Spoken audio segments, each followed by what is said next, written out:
কৰ্মী নহয় দুৰ্ভগীয়া বন্ধু। কাৰণ মই দুখীয়া বন্ধু বুলি ক'লে আমি সকলোৱে দুখীয়া, কোনোবা ধনৰ দুখীয়া, কোনোবা মনৰ দুখীয়া, কোনোবা বিভিন্নজন বিভিন্ন ৰূপত দুখীয়া। সমাজকৰ্মী বুলি ক'লে এখন সমাজ তেওঁলোকে গম পায়, তেওঁলোকে যিহেতু সমাজৰ হৈ কাম কৰি আছে, তাত ধনী দুখীয়া উচ্চ শিক্ষিত নিম্ন শিক্ষিত সকলো থাকে। মই যিসকল মানুহক সমাজে আঁতৰাই পেলাই তেওঁলোকক মই সহায় কৰোঁ, গতিকে মই সমাজকৰ্মী নহয়।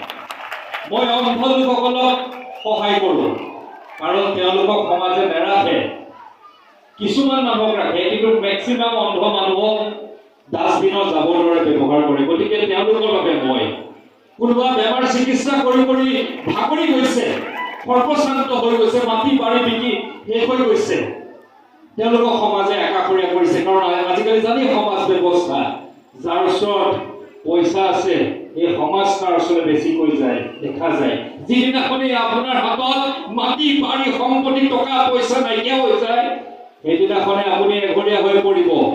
এইসকল মানুহৰ ওচৰলৈ যাওঁ। গতিকে মই নট ছ'চিয়েল ৱৰ্কাৰ, নট গৰিবৰ বন্ধু, অনলি দুৰ্ভগীয়া বন্ধু। এই হ'ল মিষ্টাৰ বিটু। আৰু দ্বিতীয় কথা, মিষ্টাৰ বিটু আগে পাছে উপাধি নাই, তাৰমানে মোৰ কোনো জাতি নাই, কোনো ধৰ্ম নাই। মিষ্টাৰ বিটু কেৱল শ্ৰীকৃষ্ণ, শ্ৰীকৃষ্ণ। ঠিক তেনেদৰে মিষ্টাৰ বিটু, মিষ্টাৰ বিটু।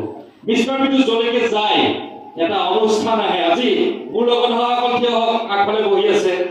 এইসকল অনুষ্ঠান মিষ্টাৰ বিটুৰ লগত দৌৰি আহিছে। ইয়াত আছে প্ৰাঞ্জল লস্কৰ, কানপুৰৰ যুৱক ওচৰৰ, মিষ্টাৰ বিটুৰ লগত থাকে। তাত আছে কৃষ্ণমণি নাথ, মৰিগাঁৱৰ যুৱক 3জন আহিছে, বিটুৰ বৰলৈ আছে, তাৰপিছত তেখেত আছে। এইসকল মই কৈছো মিষ্টাৰ বিটুৰ নাম নহয়, এটা অনুষ্ঠান। মোৰ লগত আছে মোৰ গাঁৱৰ পৰা আহিছে মৃত্যুঞ্জয় দাস, ৰংতু হাজৰিকা।